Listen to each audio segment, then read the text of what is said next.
Bonjour à tous et bienvenue dans ce nouveau tutoriel Sketch. Aujourd'hui, on va parler de ce qui est pour moi la meilleure fonction de Sketch, les symboles. Alors les symboles, c'est très simple, ils vont vous permettre de créer des éléments réutilisables dans toutes vos maquettes. Quand ils sont bien maîtrisés, c'est un outil incroyable et ça va vraiment complètement transformer votre manière de travailler et vous permettre d'automatiser une grande partie des tâches répétitives que vous faites au quotidien. C'est parti! On se retrouve maintenant dans Sketch pour parler des fameux symboles. Alors, ici, là, j'ai créé une petite appli un petit peu pourrie, appli de photo un peu à la con, juste histoire de vous montrer les grands principes des symboles. Alors, en fait, déjà, comment on crée un symbole? Un symbole, on le crée, vous sélectionnez en fait l'élément que vous voulez transformer en symbole et vous cliquez sur ce petit bouton Create Symbol. Et là, bah voilà, juste comme ça, vous allez devoir le nommer. Il y a cette pop-up qui va apparaître. Donc là, je vais l'appeler icône comment. En commentaire, on va rester français un peu, c'est bien pour une fois. Je valide. Et là, voilà, j'ai créé un symbole. Donc, vous voyez, l'icône a changé, c'est devenu les petites flèches. Quand je double-clique dedans, je rentre en mode édition du symbole. Donc, je rentre dans une page à part qui a été créée. Et donc, ce symbole est stocké dans cette page-là. Quand je retourne en arrière, je retourne à ma page principale où j'étais. L'avantage que ça a, le symbole, c'est que par exemple, là, je sais pas, par exemple, cette icône-là ne vous plaît pas. Donc, vous allez ouvrir l'icône et vous allez modifier. Et au lieu d'avoir trois traits, vous voulez juste qu'il n'y ait pas de traits, par exemple. Donc, vous supprimez les traits comme ça. Et là, cette icône n'aura plus les traits.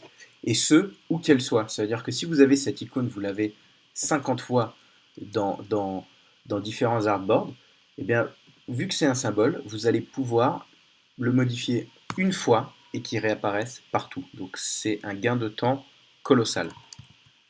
Autre fait intéressant, je vais supprimer cette modification, c'est vous pouvez avoir plusieurs états d'un même élément.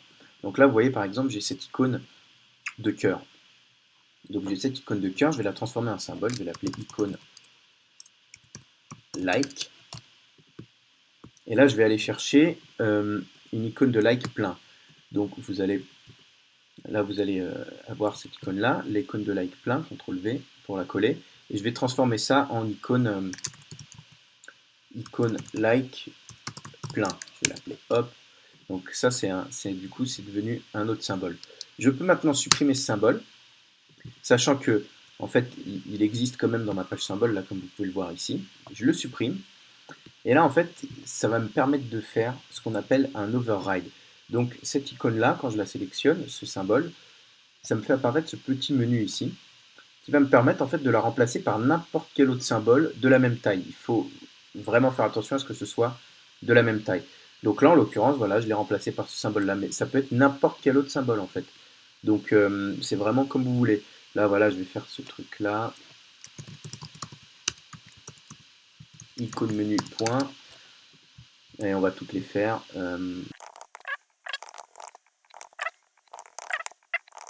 Voilà. Donc là, j'ai transformé tout ça en symbole.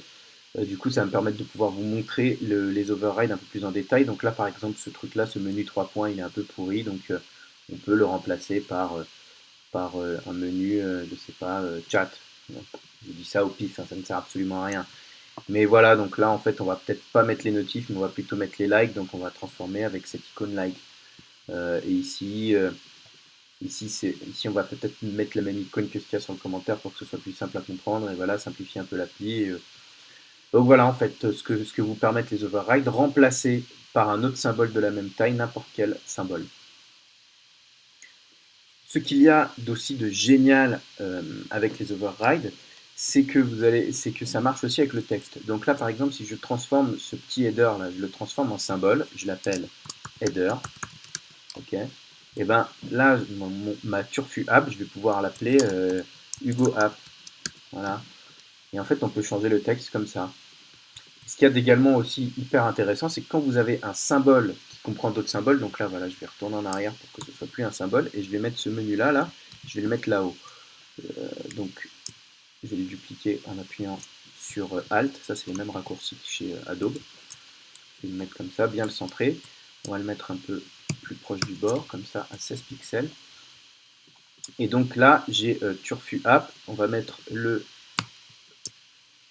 aussi le petit bonhomme, icône de profil là-haut, pour vous montrer vraiment à quoi ça sert les overrides. Et donc là, cet élément un peu plus complexe, c'est pas non plus hyper complexe, mais c'est un peu plus complexe que juste des icônes, je peux aussi le transformer en symbole. Donc là, je le transforme en symbole. Header, ça me va très bien. Et qu'est-ce que je peux faire? C'est que dans les overrides, là vous voyez, je peux changer le texte. Donc j'écris super app du turfu au lieu de turfu app parce que c'est quand même un peu mieux. On va mettre des majuscules, hein, ça va faire plus frais comme ça. Hop.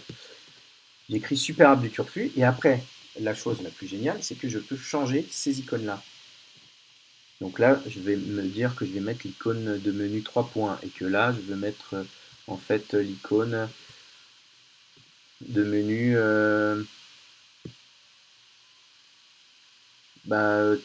cœur, voilà, hop, on s'en fout. Hein. Mais juste comme ça, en quelques secondes, vous allez pouvoir changer à peu près en 2 secondes des éléments complexes comme ici.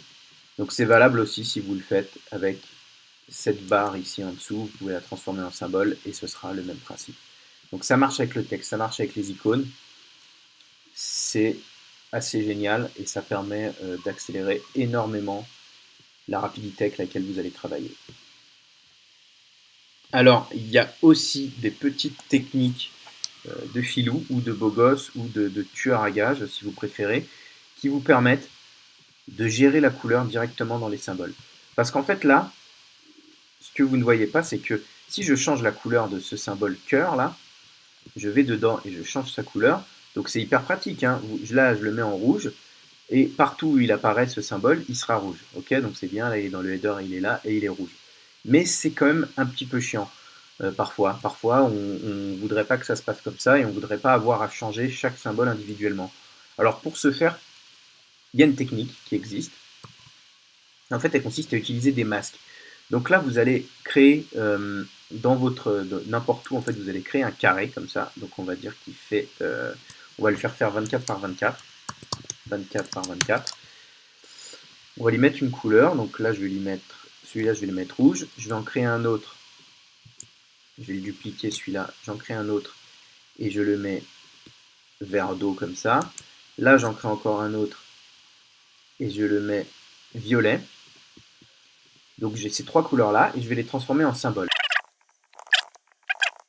Et grâce à ça, en fait, une fois que j'ai ces symboles-là, voilà, je peux les virer. C'est pas très important. Et là, je vais retourner dans ma page de symboles. Donc je vais double-cliquer sur n'importe lequel de mes symboles. Et je vais insérer la couleur par-dessus, en fait, le symbole, l'icône. Ensuite, je vais chercher la forme. Et en cliquant sur la forme, je vais faire clic droit, masque. Et là, en fait, la forme, elle est automatiquement elle masque automatiquement la couleur. Et ça permet à la couleur d'avoir, ça permet à l'icône de prendre la couleur, mais de masquer le reste. Et là, qu'est-ce que ça permet? C'est que là, vous voyez dans les overrides, vous voyez couleur rouge. Et donc là, je peux choisir couleur verte, couleur violette. Donc là, on va rajouter on va faire aussi le cœur. Donc je fais le cœur comme ça, je sélectionne la shape, je vais dans j'insère un symbole de couleur verte et je masque. Donc clic droit, masque. Hop, ça c'est fait. Du coup, le cœur aussi, ça marche. Je peux lui mettre la couleur que je veux, donc le rouge, le violet, etc. Donc, voilà, c'est relativement la folie. Ça vous permet de changer les couleurs à la volée extrêmement vite, mais qu'il reste indépendant. Donc là, par exemple, celui-là, je veux qu'il soit vert et que tous les autres soient noirs. Non, ça marche pas puisque je ne l'ai pas fait pour celui-là, mais bon, vous avez compris le principe. Une dernière petite astuce sur les symboles pour finir. Donc là, vous avez appris à changer leur couleur, à faire des overrides de texte, d'icônes, de tout ce que vous voulez. Et puis vous commencez à voir que vos symboles, c'est un peu le bordel. Donc il y a des icônes, des couleurs, enfin, on a nommé les trucs, donc c'est à peu près dans l'ordre. Mais ça peut vite devenir le bordel, il peut vite y avoir beaucoup de trucs, et puis vous allez finir par vous retrouver à scroller. Et bien, il se trouve que dans Sketch, vous pouvez organiser vos symboles d'une manière hyper facile en créant des dossiers. Alors ces dossiers, il ne faut pas les créer avec un système visuel malheureusement. Il faut les créer en renommant les symboles. Donc là, on va retourner dans notre page symbole. Donc soit vous double-cliquez sur n'importe quel symbole, soit vous allez directement dans la page symbole juste ici. Et on va entreprendre de renommer chaque symbole. Donc là, en fait, il y a écrit couleur violette, donc je vais faire couleur, et il faut rajouter en fait un slash. Il faut faire couleur slash violette, couleur slash verte, couleur slash rouge. On va retourner dans notre page là, et vous allez voir en fait maintenant, qu'est-ce que ça a fait? C'est que ça a créé en fait juste un menu avec un sous-menu. Donc là, j'ai toutes mes couleurs, elles sont classées sous un truc qui s'appelle couleur. Donc, si on fait ça pour tout, par exemple pour les icônes, on va faire icône, donc icône slash profil, on fait ça ici, icône slash notif.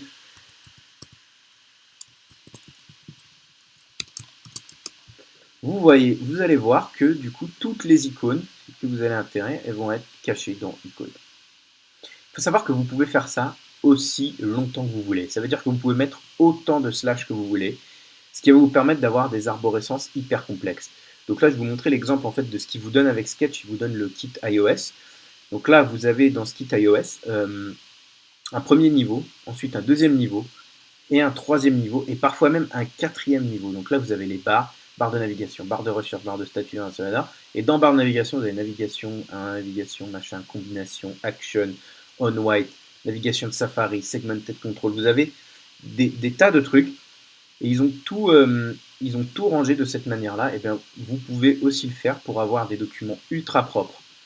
Et ne plus jamais vous paumer dans tous les symboles que vous avez, à avoir des listes infinies, des trucs imbitables où on paume tout et où on n'arrive plus à avancer. Voilà les amis, donc c'est tout pour les symboles. Si vous avez d'autres questions sur les symboles ou sur autre chose sur Sketch, laissez-moi un commentaire, je les lirai et comme ça je pourrai faire le prochain tutoriel sur quelque chose qui vous intéresse vraiment. En attendant, je vous dis à plus, passez une bonne journée, bonne soirée, bonne nuit, et on se retrouve pour la prochaine vidéo. Ciao!